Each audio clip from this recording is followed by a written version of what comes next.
ప్రధాని మోదీ సహకారం, ముఖ్యమంత్రి చంద్రబాబు కృషి వల్లే భోగాపురం ఎయిర్పోర్టు కల సాకారమైందని మంత్రి డోలా బాలవీరాంజనేయ స్వామి అన్నారు. ఉత్తరాంధ్ర ప్రజల ఎన్నో ఏళ్ల కళ నెరవేరబోతోందన్నారు.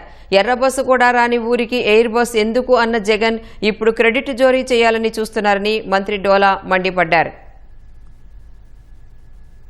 2014-19లో ఈ ప్రాంతంలో భోగాపురం ఎయిర్పోర్ట్ కావాలని 2500 ఎకరాలు భూమి ఇవ్వాలని చెప్పేసి మనం కేటాయింపు చేయడం, ఇక్కడ అన్నీ కూడా క్లియరెన్స్ తీసుకొని ఆ రోజు ఎయిర్పోర్ట్కి శంకుస్థాపన కూడా చేసుకోవడం జరిగింది.